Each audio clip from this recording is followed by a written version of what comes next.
Senhoras e senhores, é tomado por imensa satisfação que me encontro diante dessas escadarias para prestar-lhes esta acolhida. Para aqueles que não me reconhecem, faço questão de me apresentar. Eu sou Rui Barbosa e poderia complementar esta apresentação de diferentes maneiras. Eu poderia dizer-lhes que sou Rui Barbosa, nascido nos idos de 1849 em Salvador e que faleceu aos 73 anos em Petrópolis. Mas hoje, eu prefiro que me recebam simplesmente como Rui Barbosa, Cicerone na empreitada de guiá-los pela história e pela magnitude deste imponente edifício que é o antigo Palácio da Justiça. Eu os convido para uma viagem no tempo. Estamos no Rio Antigo, no centro de um eixo histórico importante da cidade, incrustados no contexto urbano da Praça 15. A poucos metros daqui, o Paço Imperial e a antiga Sé.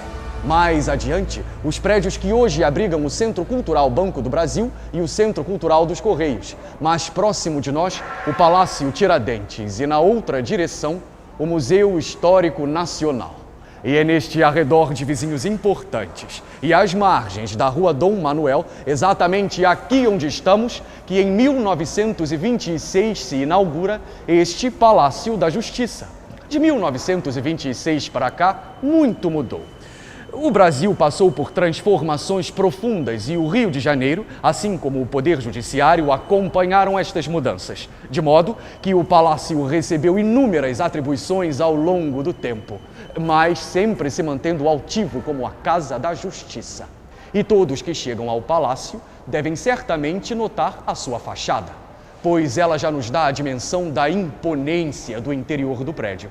Pois, além dos portões grandiosos, do estilo eclético que domina a arquitetura, além das colunas, dos balcões e das estátuas no topo, esta fachada nos apresenta um frontão onde pode-se ler uma inscrição em latim, a mesma que se encontra nas laterais deste pórtico de entrada e que diz: Dura lex, sed lex.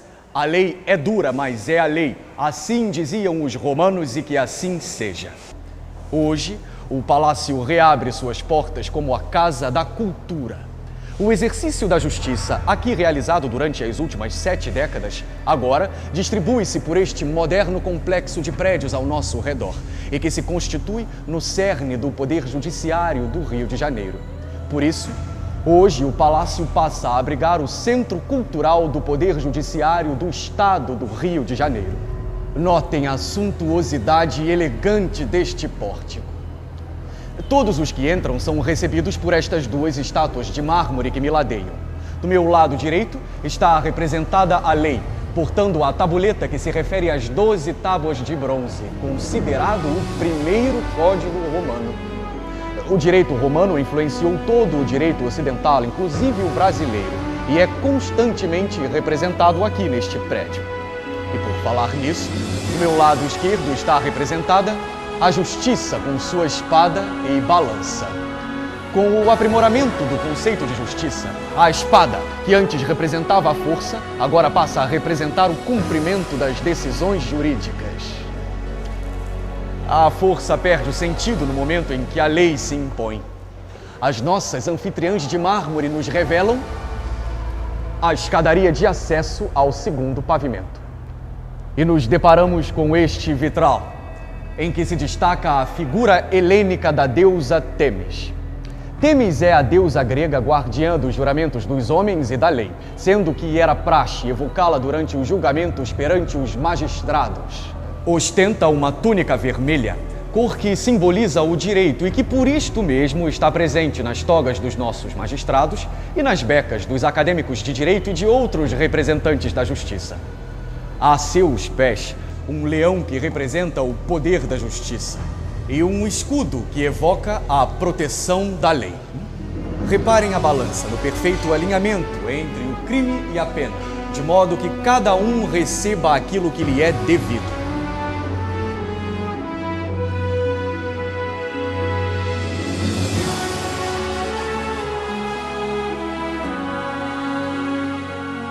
Sejam bem-vindos ao Tribunal do Júri. Senhoras e senhores, dentre todas as instituições humanas, a do julgamento pelos seus iguais encontra-se entre as mais antigas. Por isto, eu faço minhas as palavras de um dos maiores advogados de defesa deste país, o Dr. Evandro Lins e Silva. O Tribunal do Júri é o ponto de partida, é a escola de democracia e é o povo na justiça. Mas antes de passarmos a ele, faço questão de lhes apresentar o Salão dos Passos Perdidos, que é a denominação para o vestíbulo de circulação e de acesso ao tribunal. Por favor, queiram me acompanhar.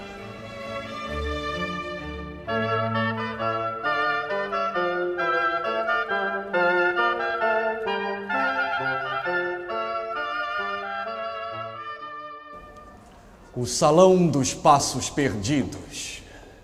Este nome original, inusitado e, a meu ver, sobretudo poético, era de conhecimento restrito aos meios judiciários, até tornar-se publicamente conhecido quando o Dr. Evandro Lins e Silva batizou assim o seu livro de memórias. Os passos perdidos referem-se ao ir e vir do público durante os julgamentos dos homicídios, sobretudo durante os intervalos das sessões. Burburinho, vozes exaltadas, charuto. Me acompanhe.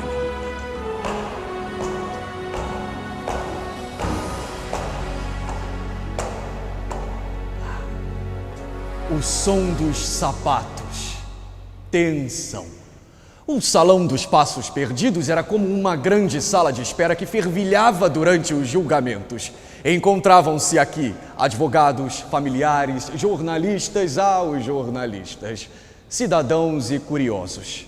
Mas é preciso registrar que o nome oficial desta sala é Salão dos Bustos, por encontrarem-se aqui representados homens, juristas, colegas que brilharam na tribuna, que lutaram bravamente pelos direitos de seus concidadãos. E quem não luta por seus direitos não é digno deles. Agora, eu os convido a passar para o interior do Tribunal do Júri, entrando pela mesma porta de acesso do corpo de jurados. Tenham a bondade.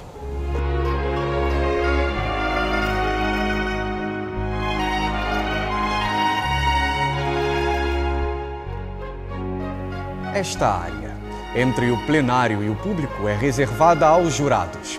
Por esta porta exclusiva, a mesma pela qual entramos, entram 25 jurados, pessoas comuns convocadas pelo judiciário para exercerem o seu dever de cidadãos. E antes de qualquer acontecimento, se dá o sorteio que irá definir os 7 jurados que irão compor o Conselho de Sentença. Cidadão jurado, engrandeça este tribunal engrandecendo-se. Agigante-se dentro de si mesmo, decidindo acima das paixões. Não sinta ódio nem pena de ninguém. Julgando com a sua consciência, não tenha medo de errar.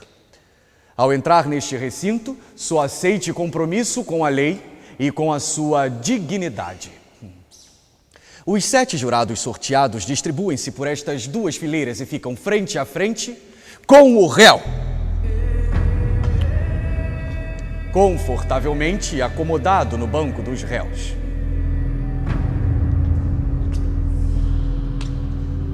Acima do réu, na parte superior da tribuna, a defesa. Naquele ponto central, são inquiridos tanto o próprio réu quanto as testemunhas arroladas pela acusação e pela defesa. Agora, eu estou na tribuna, onde o promotor, representante do Ministério Público, apresenta a acusação inicial. Ao seu lado, no ponto mais alto e respeitável desta tribuna, Envolto pelo vermelho do manto de Temis, o juiz, que com sua visão privilegiada pode ver tudo o que acontece dentro do tribunal do júri. Ao lado do juiz, a figura do secretário, todos peças fundamentais para um julgamento e necessárias para um procedimento ideal da justiça. Aconteceram aqui julgamentos de crimes marcantes da nossa sociedade, como, por exemplo, o caso da Rua Toneleiro, em que Gregório Fortunato, o anjo negro de Getúlio Vargas, foi condenado pela morte do major Rubens Vaz, o estopim de uma crise que culminaria com o suicídio do então presidente da República em 1954.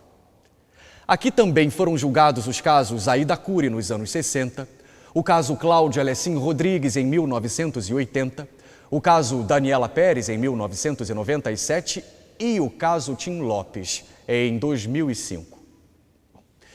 Agora eu gostaria de abrir um parêntese para uma curiosidade. Anteriormente à construção deste palácio, exatamente aqui neste terreno, em 1834, inaugurava-se o Teatro da Praia Dom Manuel. É sabido que teatro e justiça têm andado de mãos dadas desde a Grécia Antiga. Por isso, o Centro Cultural do Poder Judiciário do Estado do Rio de Janeiro inaugurou suas atividades aqui neste salão histórico, apresentando o espetáculo Os Físicos, do autor suíço Friedrich Dürrenmatt. E no elenco, pasmem, senhores, ao invés de atores, 8 magistrados, ilustres juízes e desembargadores do Tribunal de Justiça. Uma bela atuação, magistrados a serviço da arte. Quem poderia imaginar isto na minha época? Além disso, o Centro Cultural pretende ampliar a utilização deste espaço, apresentando aqui programas especiais. Vamos aguardar.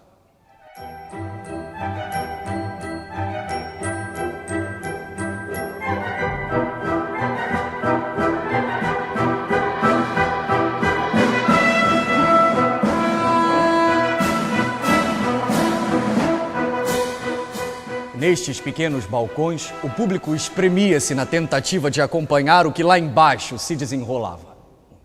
Notem novamente em destaque a figura da deusa Temis. Mas desta vez, ao invés de uma balança e de um escudo, ela ostenta uma espada, representando o bem comum. Destacam-se também os retratos do imperador Justiniano e de Cícero, grande orador romano, e os vitrais com símbolos que evocam a justiça e com grandes nomes da história do nosso direito. Como, por exemplo, o grande jurista Teixeira de Freitas, responsável pela consolidação das leis civis no Brasil em 1858, e aqui deste outro lado, ali está, uma homenagem a este humilde servo da justiça. Uma pintura em que o artista se esforçou na tentativa de reproduzir fielmente os meus traços e feições. Mas eu deixo a critério dos simpáticos visitantes a decisão quanto ao êxito desta empreitada.